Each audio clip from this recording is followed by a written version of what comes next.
오늘 마지막 2021년 송구주의를 맞이하게 되었는데 늘 이맘때가 되면 우리가 느끼는 것이 있습니다. 세월이 정말 빠르다. 세월이 정말 유수처럼 흘러간다. 이런 느낌을 우리가 다 가지고 아마 우리 교회 여러분들이 오늘 예배 시간에 참석을 하셨을 겁니다. 세월이 빠르다라는 그런 표현도 사실은 적합하지 않다라고 해서 어떤 분들은 정말 총알처럼 빠르게 흘렀다라고 표현하시고자 하는 그런 분들도 계실 겁니다. 근데 총알같이 빠르게 흘렀다라는 것도 아마 세월의 이 빠른 그런 흐름을 표현하기에는 부족한 것이 아닌가 이렇게 생각이 들 정도로 정말 세월이 너무도 빨리 흐른다라는 것을 우리가 느끼게 되는데, 여러분, 이렇게 세월이 빨리 흘러가면서 한 해의 마지막이 이렇게 다가오는 것처럼 우리 인생도 언젠가는 끝날 날이 정말 이렇게 빠르게 오지 않을까, 이런 생각을 우리가 가져볼 수가 있게 됩니다. 그러면서 이맘때가 되면 저절로 우리 마음의 이 옵깃을 우리가 한번 살펴보면서 여며보는 그런 시간을 가져보게 되는데, 여러분 한번 생각해 보십시다. 왜 연도수가 중요합니까? 왜 연말 연시가 이렇게 중요하겠습니까? 왜 우리가 이 송구주의를 이렇게 강조하면서 보내고 있습니까? 사실 어떻게 보면 이게 아무것도 아니지 않습니까? 무슨 연도가 바뀐다고 해가지고 하루아침에 뭐가 특별하게 변화되는 것이 있겠습니까? 올 한 해 동안에 매일 아침마다 떠올랐던 해가 신년이 되어도 똑같이 반복해서 떠오를 것입니다. 그리고 우리의 일상도 그렇게 별로 달라지는 것이 없을 것입니다. 그렇지 않습니까?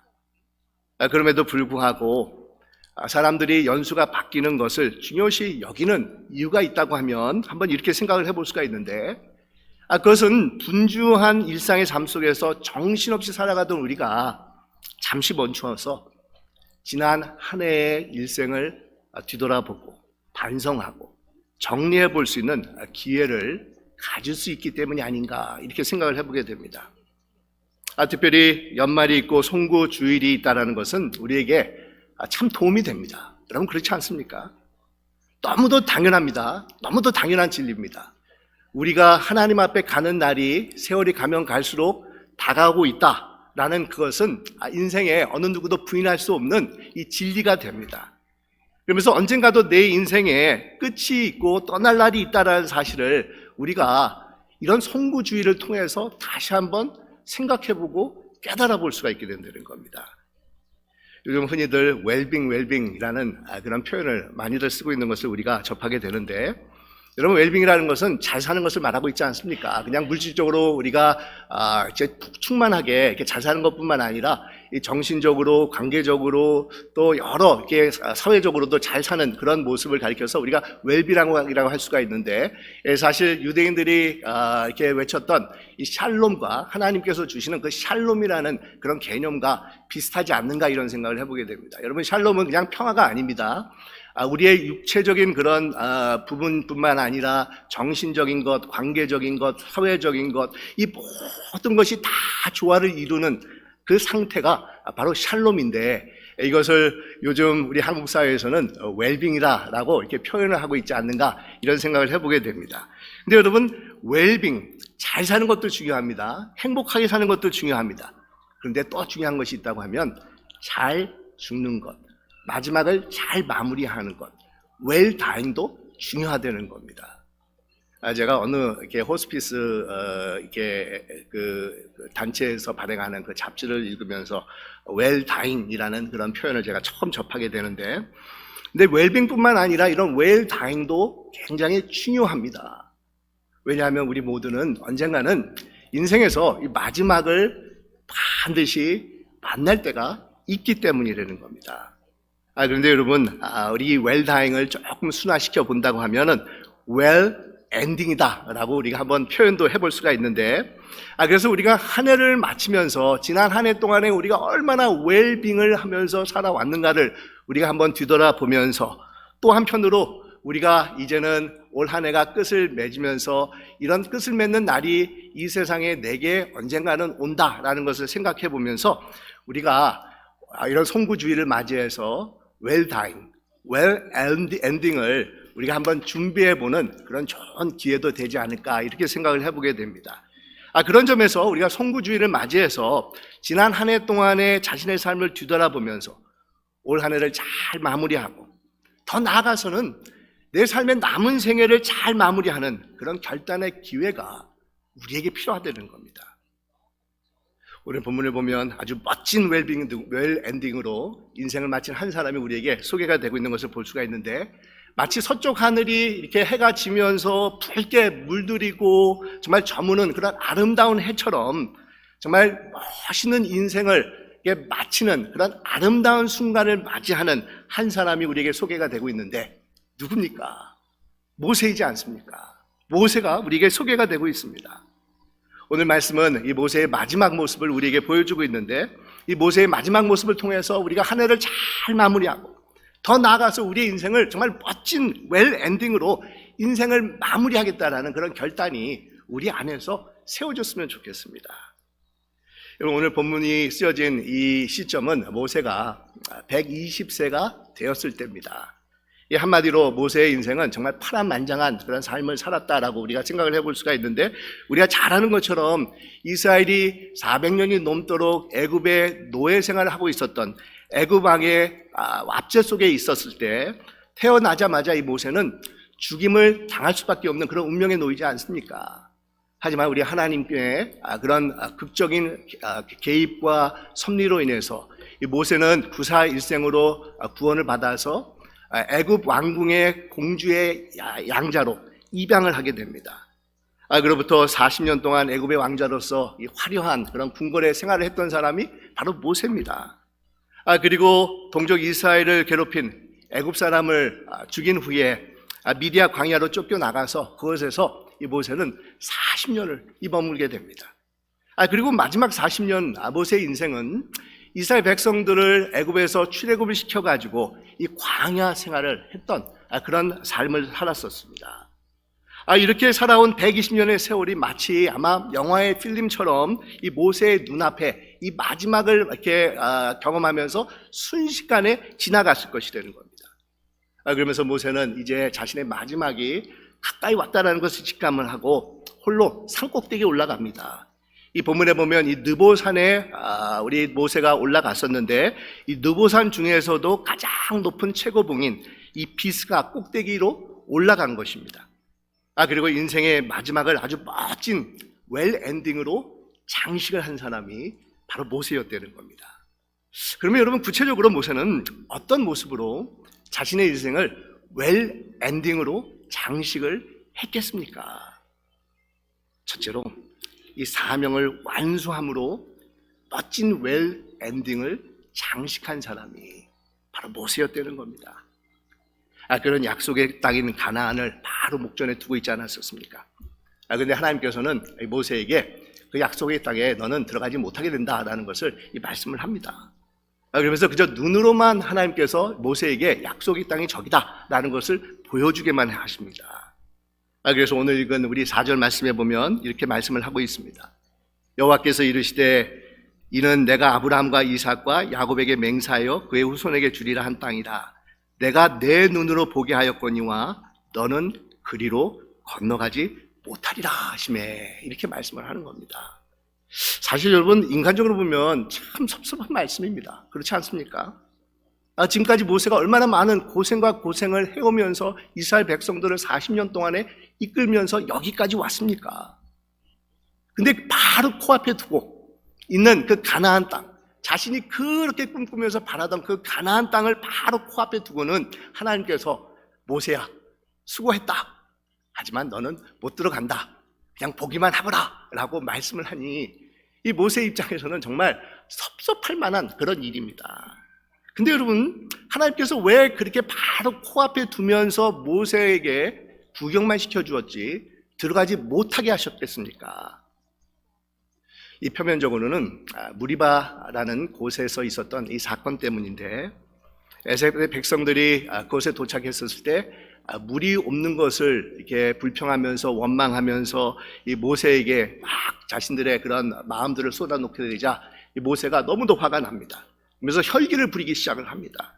하나님께서는 모세에게 지팡이를 들고 반석에게 그냥 명령만 하라라고 말씀을 하셨는데 이 모세는 너무 화가 난 나머지 그만 이 지팡이를 가지고 2번 이 반석을 치지 않았었습니까? 그때 하나님께서는 책망하시면서 모세에게 너는 내 말에 순종을 하지 않았기 때문에 가나안 땅에 들어가지 못한다라고 이 말씀을 하십니다. 근데 여러분, 이것은 표면적인 이유지만 또 다른 하나의 신학적인 이유를 우리가 생각해 본다고 하면 그것은 하나님께서 모세에게 주신 사명은 거기까지라는 겁니다. 모세는 거기까지만 하나님의 임무를 완성하도록 부름을 받은 사람이기 때문이라는 겁니다. 그런데 여러분, 이와 같은 하나님의 뜻을 모세는 수긍을 하면서 자신에게 다가오는 이 죽음을 순수하게 받아들이게 됩니다. 그래서 오늘 우리가 봉독한 34장 5절에 보니까 이에 여호와의 종 모세가 여호와의 말씀대로 모압 땅에서 죽어 이렇게 간단하게 표현을 하고 있는데, 그때 모세의 나이가 120세로서 모세는 기력이 쇠하여지지 않고 120세의 나이인데도 불구하고 여전히 정정한 모습을 가지고 있었습니다. 그래서 모세가 죽을 때 나이 120세였으나 그의 눈이 흐리지 아니하였고 기력이 쇠하지 아니하였더라, 이렇게 말씀을 하고 있습니다. 그러니까 여러분, 모세는 기력이 쇠해져서 죽은 것이 아니라는 겁니다. 사명을 다 해서 하나님께서 그를 불러들이신 것입니다. 모세는 이 사실을 알아채리고는 하나님께 후계자를 허락해달라고 요청을 했는데 바로 그 사람이 여호수아이지 않습니까? 여호수아는 모세 옆에서 같이 지내면서 모세의 수종자로서 많은 그런 훈련을 받았던 사람입니다. 그러면서 흔쾌히 우리 하나님께서는 모세에게 여호수아를 후계자로 삼으라라는 그런 말씀을 주고 있습니다. 이처럼 모세는 자신에게 주어진 모든 사명을 다 마치고 이제는 자신이 하나님 앞에 갈 날이 왔다라는 것을 깨닫게 되었다는 겁니다. 옆에서 모세를 보좌하고 있었던 여호수아는 이 성령의 감동을 받아가지고 이 모세의 생애를 이렇게 평가를 내립니다. 그것은 또 하나님께서 내리신 평가라고 할 수가 있는데, 그 후에는 이스라엘의 모세와 같은 선지자가 일어나지 못하였다 하니 라고 이렇게 말씀을 하고 있습니다. 모세가 구약에서 대표적인 하나님의 사람, 하나님의 선지자였다라는 것을 밝히고 있는 부분입니다. 자, 여러분, 모세가 이렇게 생을 마치게 됐는데 사실 모세도 어느 인간들과 다를 바 없이 정말 죽음으로써 자신의 인생을 마치게 됩니다. 근데 여러분, 우리 모두도 모세와 똑같이 이 세상에서 하나님 앞에 가는 날이 분명히 오지만, 죽음은 피할 수 없는 거지만 우리가 한 가지 결정할 수 있는 것이 있다고 하면 그것은 다른 것이 아니라 어떻게 그 죽음을 맞이하는 것은 우리가 결정할 수 있는 것이라는 겁니다. 그렇지 않습니까? 죽음을 피할 수 없습니다. 하지만 그 죽음을 우리가 어떻게 맞이할 것인가, 어떻게 우리의 인생의 마지막을 우리가 장식할 수 있을 것인가는 우리가 생각해 볼 수 있는 부분이라는 겁니다. 그러면서 성경에는 복된 죽음이 있다라는 것을 우리에게 말씀해 주고 있는데, 우리 요한계시록에 보면 이런 말씀이 있습니다.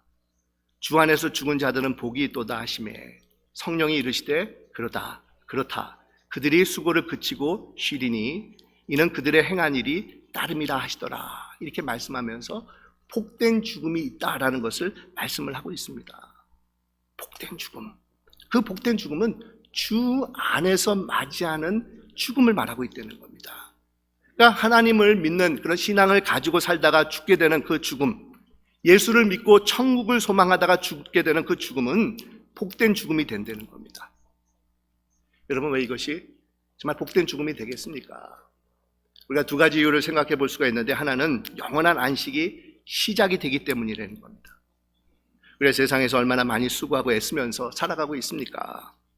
근데 이 모든 것을 다 마치고 이제는 하나님께서 정말 수고했다, 피곤하지? 그러니까 내가 너희들에게 안식을 주겠다라고 하면서 하나님께서 우리를 불러주신다는 겁니다. 그래서 그런 그리스도 안에서 죽게 되는 죽음은 복된 죽음이 된다는 겁니다.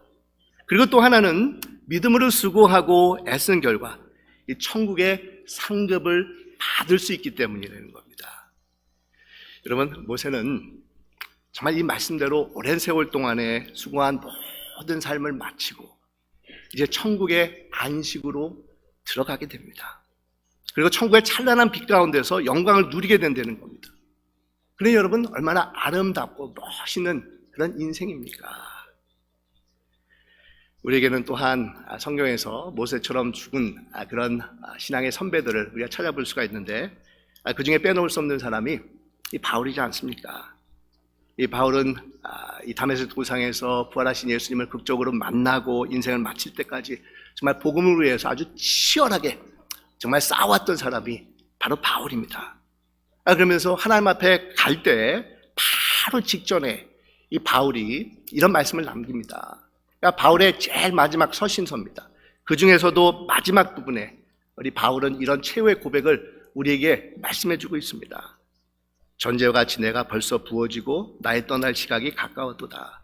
나는 선한 싸움을 싸우고 나의 갈려갈 길을 마치고 믿음을 지켰으니 이제 후로는 나를 위하여 의의 면류관이 예비되었으므로 주 곧 의로우신 재판자니 그날에 내게 주실 것이며 내게만 아니라 주의 나타나심을 사모하는 모든 자에게도로다라고 이 말씀을 하고 있습니다.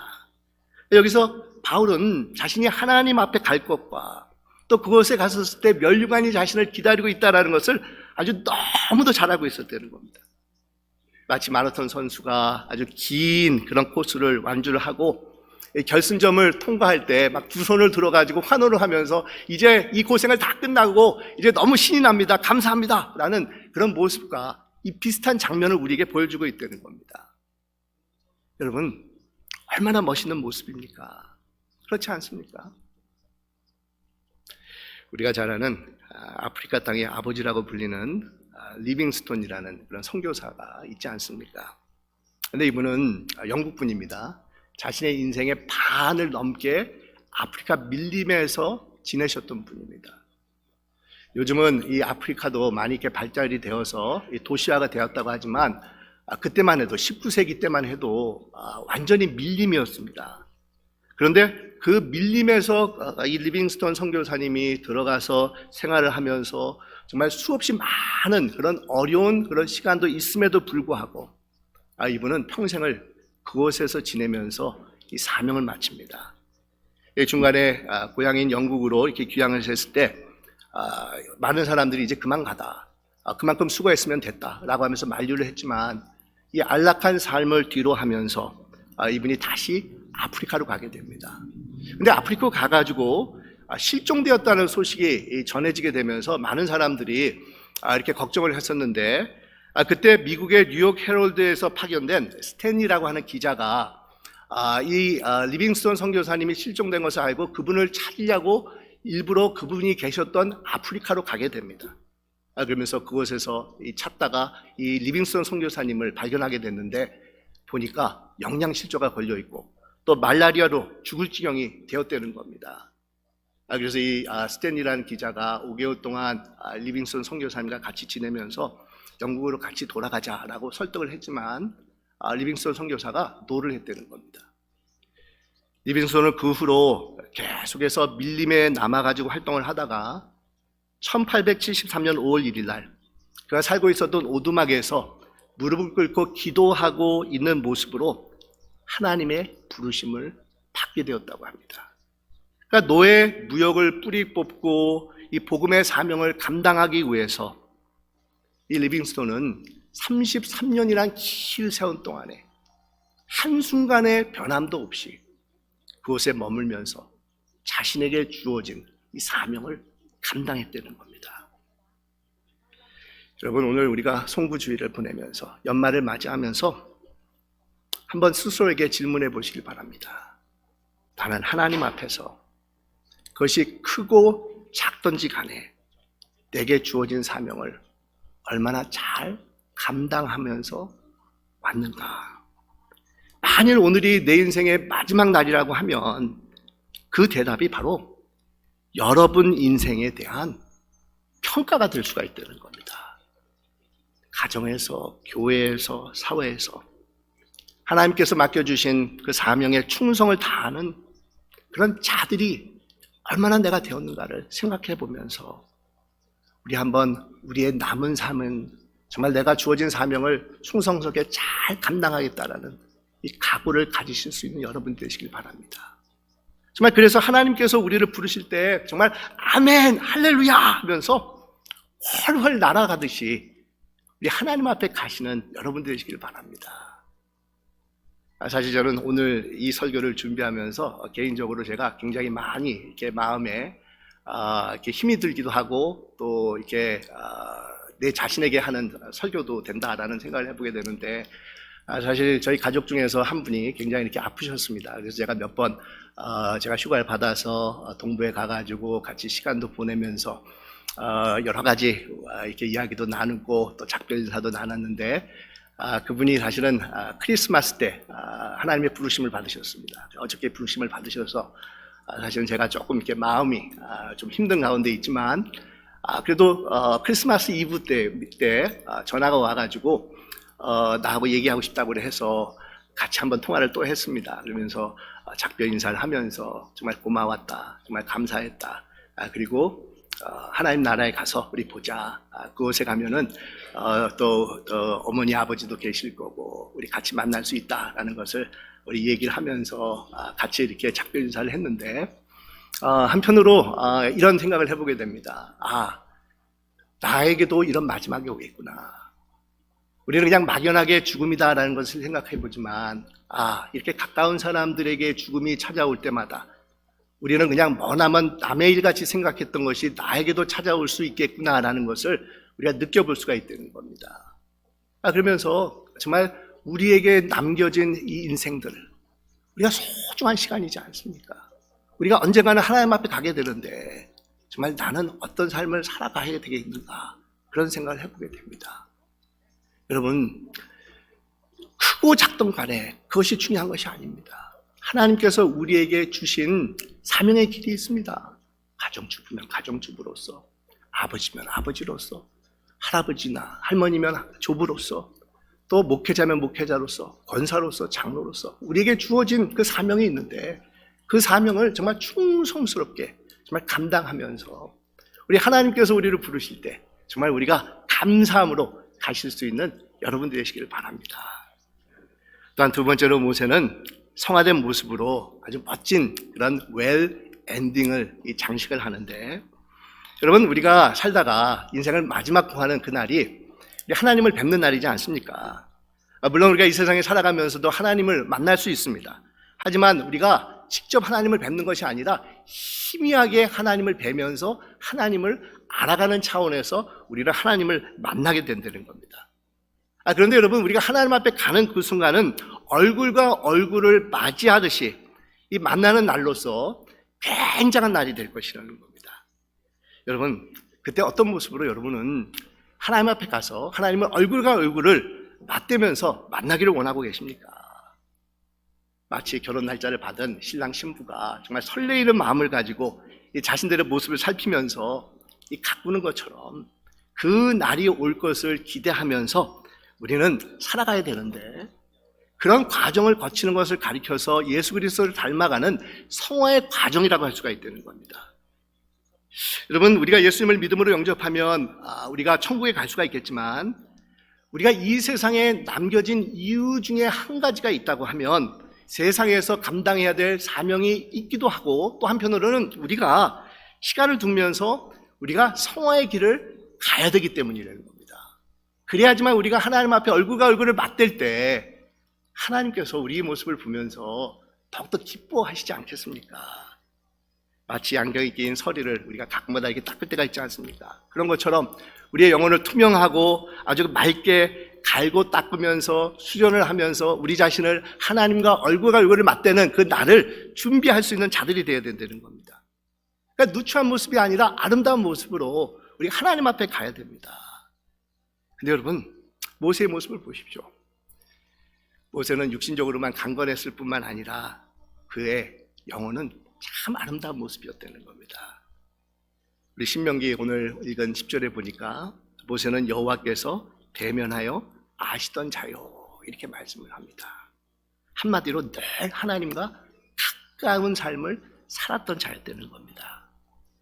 여러분, 오랫동안에 이렇게 같이 지내다 보면은 서로가 닮기 마련이지 않습니까? 이 모세는 세월이 가면서 점점 하나님을 닮아갑니다. 그러니 결국은 이 모세가 어떻게 되었겠습니까? 민수기에 보면 이 사람 모세는 온유함이 지면의 모든 사람보다 더하더라, 이렇게 모세에 대해서 설명을 하고 있는데, 모세는 혈기가 많은 사람이었습니다. 성격이 급한 사람이었습니다. 그런데 모세는 변화됩니다. 하나님과 함께 지내면서 조금씩 그의 인생이 변화되기 시작을 했다는 겁니다. 그래서 여러분, 우리 믿는 자들은 물론 우리가 다 단점이 있고 허물이 있고 다 우리에게 정말 안 좋은 모습들이 있지만 그런 점들이 변화되어 가야 된다는 겁니다. 그러니까 육신만 강건해지는 것이 아니라 우리의 영혼이 세월이 가면 갈수록 조금 더 하나님을 닮아가고 성숙해져야 되어야 된다는 겁니다. 그것이 바로 예수 믿는 자들의 이 삶의 모습이라는 겁니다.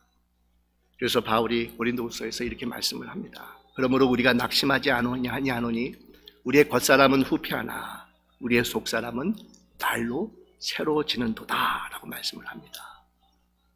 여러분, 우리 믿는 사람들도 세월이 가면 왜 우리가 이렇게 쇠해지지 않겠습니까? 왜 우리가 나이가 들지 않겠습니까? 하지만 우리 믿는 자들은 세월이 가면 갈수록 우리는 낡아지는 자들이 아니라 어떤 자들입니까? 익어져가는 자들입니다. 성숙해져가는 자들입니다. 그래서 육신적으로 보았을 때 여러분, 무슨 미용 치료를 받거나 성형수술을 하거나 보탁스를 맞을 필요가 없이 우리 모습에서 정말 인자함과 풍요로움과 또 이런 고급스러움이 이게 풍겨져 나와야 된다는 겁니다. 그렇지 않습니까? 저 사람은 보니까 정말 좀 닮고 싶은 그런 모습을 가지고 있구나. 어떻게 저런 인자한 모습을 가지고 있지? 어떻게 저렇게 품위 있는 모습을 가지고 있을까? 이것이 바로 세월이 가면서 우리 믿는 자들이 가지고 있어야 되는 모습인데, 그것은 우리가 하나님과 함께 동행하는 삶을 통해서 우리가 취할 수 있는 그런 모습이라는 겁니다. 우리가 예수님을 닮아가기 위해서 수고와 노력을 아끼지 않을 때 자연스럽게 우리 안에서 그런 모습이 나타나게 된다는 겁니다. 물론 여러분, 우리가 정말 100% 주님을 완전히 닮아가는 그런 삶을 산다는 것은 이 세상에서 불가능할 수도 있습니다. 하지만 주님께서 부르시는 그날까지 정말 하나님을 닮아가면서 정말 예수님과 같은 그런 삶을 살아가기 위해서 노력하는 자들이 되시기를 바랍니다. 여러분, 한 해가 마무리되는 이 시점에서 다시 한번 여러분 스스로에게 질문해 보시기 바랍니다. 내가 주님을 얼마나 닮아가는 삶을 살아가기 위해서 노력해 왔는가? 한 해 한 해 지나면서 우리의 영과 인격이 더욱더 주님의 형상으로 성화가 되어지고 아름답게 변화되기를 위해서 얼마나 노력해 왔는가? 부디 모세처럼 가장 아름다운 영혼의 모습으로 성숙되어서 정말 하나님을 만날 수 있는 여러분들이 되시기를 주님의 이름으로 축원드립니다. 마지막으로 여러분, 모세는 아름다운 이 작별을 하지 않습니까? 모세가 떠난 후에 어떤 일이 있었느냐면 백성들이 너무 더 슬피 울면서 애도를 합니다. 얼마나 애도를 했는지 오늘 본문에 보니까 이스라엘 자손이 모압 평지에서 모세를 위하여 애곡하는 기간이 끝나도록 모세를 위하여 30일을 애곡하니라, 이렇게 말씀을 하고 있습니다. 여러분, 이스라엘 광야에서 모세와 이스라엘 백성들이 40년 동안에 어떤 삶을 살았습니까? 정말 많은 우열곡절이 그들 가운데 있지 않았었습니까? 이 모기고들 이스라엘 백성들은 계속해서 반역하고 원망하고 모세를 심지어는 죽이려고까지 했었습니다. 모세는 이름에도 불구하고 끊임없이 그들을 품으려고 했고 백성들을 위해서 기도했던 지도자입니다. 고은정, 미은정 다 들었습니다. 모세도 떠날 때 백성들과 헤어지는 것이 아마 못내 아쉬웠을 것이라는 겁니다. 백성들도 떠나가는 모세의 모습을 보면서 울며 불며 30일 동안이나 애곡을 합니다. 여러분, 아름다운 작별의 모습입니다. 사실 이런 작별의 모습들을 우리가 또 성경에서 이렇게 찾아볼 수가 있는데, 여러분, 스데반 우리가 알지 않습니까? 스데반 집사, 7집사 중에 한 명이던 스데반 집사가 순교를 당할 때 돌에 맞아서 죽게 되는데 그 자리에 있었던 사람이 청년 바울이지 않습니까? 많은 사람들이 스데반을 모함을 하면서 죽기 살기로 달려들었지만 스데반은 오히려 그들을 용서하면서 천사와 같은 모습으로 떠나가게 됩니다. 나중에 바울이 하나님을 만나고 나서 그때 그 당시를 떠올랐을 때 어떤 마음을 가졌겠습니까? 근데 바울이 이제 생을 마치고 하나님 앞에 갔었을 때 분명히 천국에서 스데반을 만났을 것이라는 겁니다. 여러분 그때를 한번 생각해 보면 어땠을 것 같습니까? 서로가 서먹서먹하면서 그냥 원수처럼 지냈겠습니까? 아닐 겁니다. 아마 스데반이 요즘 젊은 사람들이 말하는 것처럼 아주 쿨하게 바울을 받아주면서 바울 친구여 수고했네, 정말 잘하고 왔다라고 칭찬을 해줬을 것입니다. 몇 년 전에 젊은 40대 나이에 남편과 사별을 하고 홀몸으로 3명의 어린 자녀들을 정말 고생하면서 키우다가 이렇게 암에 걸려서 2년 동안 투병 생활을 하고 돌아가신 78세의 어머님이 이렇게 유서를 이렇게 남겼는데 그 유서가 이렇게 공개가 되었을 때 장례식장이 울음바다가 되었다는 겁니다. 이분이 이제 광주 분이라 이 사투리를 써서 이분이 이렇게 유언장을 남겼는데 그 유언장이 이런 내용입니다. 이 자네들이 내 자식이었음이 고마웠다. 이 자네들이 나를 돌봐줌이 고마웠네. 자네들이 세상에 태어나 나를 어미라고 불러주고 젖물려 배부르면 나를 바라본 눈길에 참 행복했다네. 병들어 하나님이 부르실 때 곱게 갈 수 있게 곁에 있어줘서 참말로 고맙네. 지압이 일어 세상 무너져 험한 세상 속을 버틸 수 있게 해줌도 죄송합니다. 자네들이었네. 자네들이 있어서 잘 살았고 자네들이 있어서 열심히 살았네. 딸아이야, 맏며느리 맏딸 노릇하느라 버거웠지. 큰애야, 맏이 노릇하느라 힘들었지. 둘째야, 일찍 어미 곁을 떠나 홀로 서느라 힘들었지. 막내야, 어미젖이 시원치 않음에도 공부하느라 힘들었지. 고맙다, 사랑한다. 그리고 다음에 천국에서 만나자, 엄마가. 자, 여러분들도 사랑하는 가족들과 이별을 한다고 하면 어떤 작별 인사를 여러분 서로 주고받기를 원하고 계십니까? 여러분 우리 한번 생각해 보시기 바랍니다. 다행히도 오늘은 2021년을 마무리하는 송구주일입니다. 하나님께서 우리에게 신년이라는 2020년의 기회를 또 주셨습니다. 이것은 우리가 인생의 마지막을 준비할 수 있는 그 기회를 하나님께서 허락해 주신 것이라는 겁니다. 사랑하는 여러분, 우리는 언젠가 인생에서 마지막을 고할 때가 분명히 올 것입니다. 그럴 때 사랑하는 가족들과 주위에 있는 사람들과 어떤 작별 인사를 하면서 여러분 서로가 정말 이렇게 떠나기를 원하고 계십니까? 우리 올 한 해 우리의 모습들을 다시 한번 살펴보고 반성할 것들 반성하고 회개할 것들 회개하면서 우리가 정말 하나님께서 언젠가 우리를 부르실 때 모세처럼 정말 멋진 마지막, 멋진 웰 엔딩을 장식하면서 우리 하나님 앞에 가실 수 있는 여러분들이 되시기를 주님의 이름으로 축원드립니다. 기도드리겠습니다.